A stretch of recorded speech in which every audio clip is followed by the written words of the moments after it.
It's you! Hello, I'm Nardo D&D. I do all sorts of homebrew D&D stuff, like converting old D&D stuff into modern D&D stuff, but today I have for you 9 magic rings that are of my own funny design that I want to share with all of you in hopes that you use them for your NPCs or cool rewards for your players. Before we get into the video, look at this. And if you end up liking the video, I would really appreciate a like, and if you want to stay tuned to see what I make next, a subscribe is exactly the way to do that for free. And the thing I think is the coolest is to comment below so that I can see what you guys think about these funny magic rings. I respond to every comment that has ever been posted on any of my videos because it's just my favorite thing to do. I don't get out of bed in the morning unless I see a comment I can respond to. So it really helps me just exist. Anyway, let's get into the first magic ring. The Ring of Open Eyes. It's a ring. This brass ring is adorned with several engraved eyes along the outside of it. They seem to blink, but this is only apparent to the wearer. While attuned, you increase the DC and to hit of all psionic disciplines by 1. You gain 5 additional psi points to your psi point maximum. You gain a psi limit of 2 if you don't already have one. And you gain the precognition psionic discipline. What does that all mean?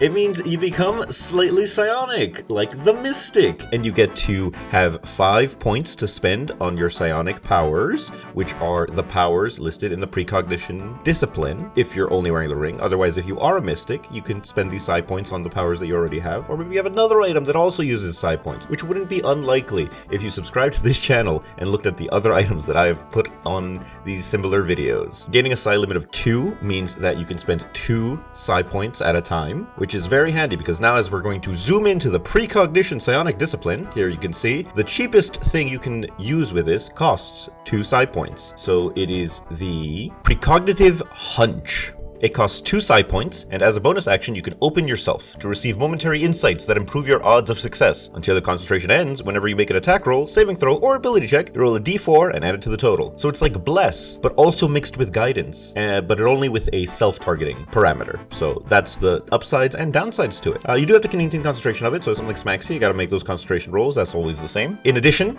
another cool thing that precognition gives you, and that you're able to do while just wearing the ring, is you're able to focus on the psychic focus of precognition. Now, what a psychic focus is each psionic discipline has a psychic focus associated with it, and you, as a player, can focus on one psychic focus at a time. So if you focus on this one, it just lets you have advantage on initiative rolls all the time, which is great, and there's no downside. It doesn't take concentration. It's just something you have on all the time, which is why Mystic is a great class to multi-class into, because then you can just have a psychic focus that just boosts you. Some of them boost AC, some of them boost damage, some of them give you funny little extra abilities, some of them give you movement speed, you know, all sorts of different things that you can get. Mystic's a great class to multi-class in. I'd recommend going to do it right now. Go do it right now. Why not? But you won't be able to do any of the other things from precognition, such as all-around sight, danger sense, and victory before battle, because they cost too many psi points, and your psi limit's only 2 with the ring. So you're gonna have to find a different way to increase your psi limit if you plan on using those and using precognition from this in tangent with those. And that was a lot for one item, so let's quickly move on to the next ring. The Ring of Burning Authority. It's a ring. This bronze ring has a fiery motif rising from the top of it. It seems to always be warm. While attuned, you gain resistance to fire damage. You gain the Control Flames cantrip. Look what it does, it's right there. You learn Ignin and can communicate with any fire-based elemental creature, gaining advantage on all charisma-based rolls to influence them. In addition, once per long rest, you may conjure your proficiency number of Magmen, who obey your verbal commands and act on your initiative. They disappear when their hit points drop to 0 or 8 hours pass. And they're not like too bad. Look at this sad thing. They have a fun thing where they explode when they die. That's just fun. Think of all the goofy stuff you can get up to with exploding little minions. That's just neat. So this ring is to show a way to like dominate these fiery elemental creatures and maybe talk to them. Maybe you're on a trip to the elemental plane of fire and you need something to talk to the locals. This ring's just the one for you. Maybe you can even summon some little guides for you. Maybe they know their way around. Because you'd be able to communicate with the Magmen with advantage if you're wearing the ring that you summon. And maybe you can figure out something that they know, and maybe they're not just like, they're essentially just little fire goblins. That I'd rank them in intelligence at that level, like just goofy little guys. And it's great to have the party be able to summon goofy little guys, because then you as the dungeon master get to do your goofy little guy voice. And every dungeon master needs a goofy little guy voice. That's just part of the game. It says it in the Dungeon Master's Guide, I think, right here, see? Well, yeah, let's go to the next ring. Ring of Martial Fury.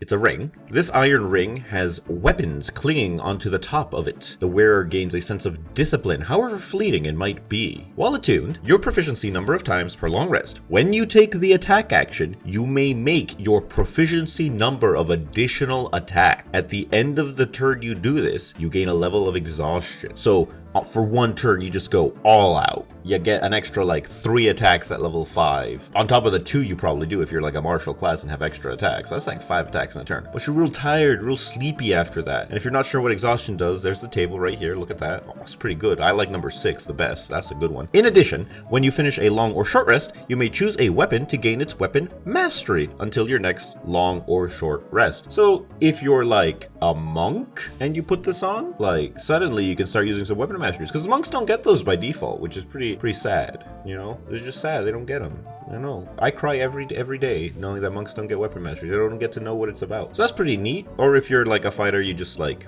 pick another weapon that you might find along the way, and you're like, oh, I like this lance. I'm gonna use topple today. That kind of thing. So yeah, so that's what the Ring of Martial Fury is about. Let's go to the next one. The Ring of Respite. It's a ring. A silver ring with a carved dove. A slight sense of empathy washes over the wearer when donning the ring. While attuned, as a bonus action, you may expend a hit die to heal the hit die plus con modifier to a creature within 60 feet. Once per long rest, you may cast Liamon's Tiny Hut. The casting time is changed to 1 action. In addition, your proficiency number of times per long rest, you may use a bonus action to banish yourself to an extra dimensional space that is a 10 by 10 by 10 foot white-walled room. You return from where you disappeared at the end of your next turn. So I tried to make every sense of the word respite in this ring. So respite, you're healing. So you give a little healing from your hit die, you know, that's the limiting factor there. So you give a little healing. That's nice. That's nice for anyone to have. You get Liamon's Tiny Hut, which is just a great spell to have when traveling in the exploring pillar of gameplay. But the ring is like a game changer for Liamon's Tiny Hut because it changes the casting time instead of a minute, which is 10 actions, to 1 action. So think about it this way. You're running away from like a horde of goblins, right? Down a very tight hallway, maybe a 10-foot wide hallway. Suddenly, Liamon's Tiny Hut in the hallway. They can't get through. You stay in the Liamon's Tiny Hut, and the boys can like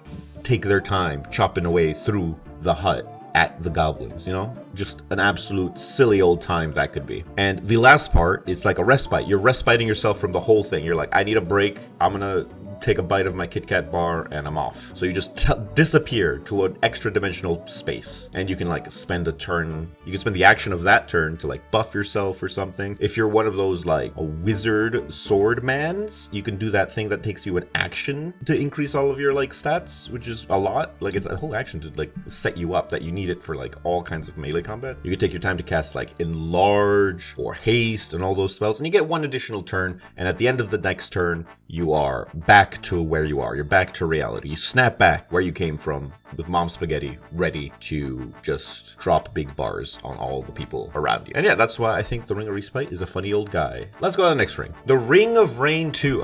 The Ring of Rain. It's a ring. This silver ring has a sapphire embedded in it. Storms can be seen billowing within the gemstone. While attuned, your proficiency number of times per long rest, you may cast Wall of Water. Look at that wacky spell. I think it's pretty neat, but not that impressive, honestly. In addition, as a bonus action, you may conjure a small cloud to rain down water in a 5-foot square within 120 feet of you. The cloud remains for 1 minute and hovers 15 feet above the ground. You can just do that. You can just make little clouds and make people look sad. That's funny, I think. Maybe it's handy for electric-based spells to really mess them up. Maybe you're fighting a fire elemental and they take damage when you put water on them. That's just in their stat block. So if your character did your research on your full fire elementals, you'll know that water makes them sad. So there you go. In addition, once per long rest, you may cast Lightning Bolt as a 9th level spell. You may use DC 14 or your own spellcasting DC for the spell. So 9th level Lightning Bolt, that's an amount of damage that I'll tell you right now. 14d6, I'm pretty sure. And you fire that off and oh boy, that's going to be some lightning damage. Unless you're fighting something with completely negates on the successful save, because otherwise it's damage, you know? It's good stuff. It's just a lot of damage. It's just a lightning bolt. You get 1. Everyone gets 1 lightning bolt, surely. Let everyone have 1 lightning bolt in your game. I think it's fine. I think it's funny even. When do you ever cast a 9th level lightning bolt? you know? Let people have a 9th level lightning bolt. Let everyone at your table have one 9th level lightning bolt. Okay, that's enough. Next ring. Oh, I like this one. The Ring of Wealth. It's a ring, a gold ring with a symbol of a bag of wealth embossed on the top. While attuned, once per long rest, you may touch a corpse of a medium creature and convert it into an equal weight of copper coins. And if you didn't know, 50 copper coins weigh 1 pound. So you convert a man, like a human man, 180 pounds, let's say, 200 for ease of math. That's the easiest 10,000 copper coins you've ever made. Now you just have to figure out how to carry just 10,000 copper coins around for fun, you know? But it actually is kind of relevant for this next part. Your proficiency number of times per long rest as an attack. You may consume 1,000 coins to make a ranged attack that you're proficient in, firing the coins, dealing 66 damage plus dex modifier on a successful hit. So this is an attack. This is a ranged attack. The ring makes you proficient in it, so you can add your proficiency to the hit. You're using dexterity because it's a ranged attack, and those are the rules of the game. Consuming the 1,000 coins, that means they're spent. They turn into, you can flavor it, or you can have your DM flavor it as like, they coalesce into a spear, they blast out and explode on impact, however you want. Damage-wise, I would say bludgeoning, piercing, I'll leave that up to you. Flavor it how you like. I can see fire if you're like melting the coins and they're hot or something. Like I can believe that. However you want to flavor it in whatever way you feel is right, or whatever way your DM feels is right. But yeah, it's just a big hit that you spend 1,000 coins to do for fun. And this is really neat if you're using carry weight mechanics and stuff, which I kind of like doing in most of the games. Like, to an extent, you know, you don't have to be too wacky about it, but for things that use something like things that weigh stuff as the resource, then maybe that is a good thing to track. Otherwise, I think it's really goofy turning corpses into copper coins. That's just fun. That's only like 100 gold. Oh, that's all I have for the Ring of Wealth. Let's go to the next one. The Ring of Toxicity. It's a ring, a bronze ring with a gold snake depiction on the top. When first worn, the hand of the bearer goes numb for a minute while attuned. As a bonus action, you may extend a bronze snake from the ring to attack a target within 10 feet. It is a +6 to hit, 1d4 piercing, and 1d12 poison damage is what it inflicts. In addition, you become poisonous. If you receive damage from a bite attack or similar, the attacker must make a DC 14 con save. On a fail, they receive the poison condition for 1 minute. In addition, you become venomous. Your melee attacks inflict an additional 2 points of poison damage, because you're all drippy with poison from the ring, and it like seeps onto your melee attacks. How goofy is that? And toxicity is like both poisonous and venomous, because it's like, it can refer to either, I reckon, because it's just the amount of viral load. I don't know. I don't know how to describe it further than that. But it's a poison ring. That's kind of neat. And you got a little snake. It goes, man, it bites them. The snake is its own attacking thing, so I wouldn't add the 2 poison damage to the snake's bite attack because it's like its own entity kind of thing. It's almost like a familiar. It's like a little thing. You could talk to the snake. Why not? Sometimes, why don't you just like have a conversation with the snake sometimes as a bit? I'd make you could make this a sentient item and have the snake like have its own personality. Maybe it doesn't speak like common. Maybe it speaks snake and it's like hiss, and you can just give it in your Harry Potter themed campaign, and it's like parcel tongue is the language it speaks or something. I don't know. You could do a goofy amount of stuff with anything in D&D. So don't let me limit you, but let me give you funny rings. That's all I'm saying. Have a ring of toxicity. It's good. Go be toxic. All right, next ring. The Ring of Moss. Moss covers the top of this ring, and no matter how it is treated, the moss remains. While attuned, your hair is converted into moss. You only need water to sustain yourself. In addition, once per long rest, as an action, you can cast Regenerate. Because normally that takes a minute to cast, which is insane. It's like a pretty okay spell. It heals. It's way higher level than I think it needs to be. In addition, as a bonus action, you may reduce your speed to 0 until the end of your turn. When you do, gather moss around yourself, granting your proficiency bonus ×5 temporary hit points, because you become a not rolling rock and gather moss. Because a rolling stone gathers no moss, so if you stop rolling around, you'll gather some moss.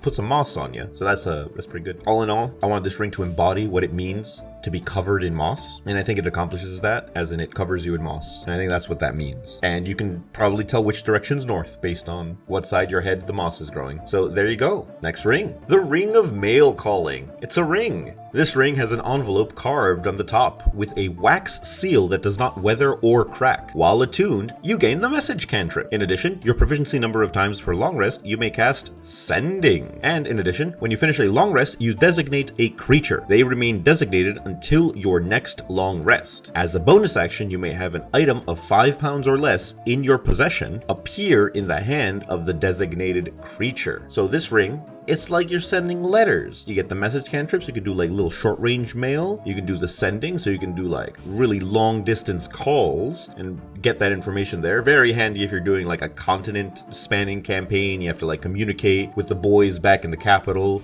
or something or other, like the dragons are coming, put up the tarp so that they don't like piss on the wagons or something, you know, that kind of thing. And then you gain the funny send a little 5-pound item with a guy, so that's pretty goofy. You can get quite a distance in a long rest, so you can transport something quite far with this if you just like get a guy to just start running in a direction and then like teleport a thing to him. Theoretically, if you're on your way to go get it and you want him to just start running back towards the capital, for example, this theoretical capital that is so important, you have him start running back before you even get the item. You get the item and then you just poof it back over there as a little treat. So that's pretty neat. I like that. That's funny. And that's all the rings I have for you today. That's it. That was the last one. That's 9. I know. It's over already. Thank you so much for joining me for this video and having a look at the whole thing. You made it all the way to the end. That's what we're at right now. If you really liked it, I'd really appreciate a like. If you want to keep an ear out to see what I produce next, what little video I come up with next with a little homebrew, little changes things, you can subscribe. It's free. The PDF with all of these funny little items is in the description. You can print it out and put it in little like standard card sleeves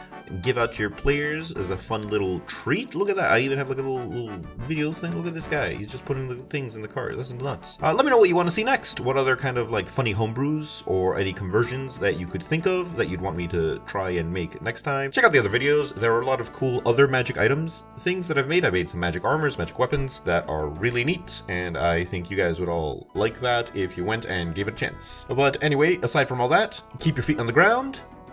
Bye.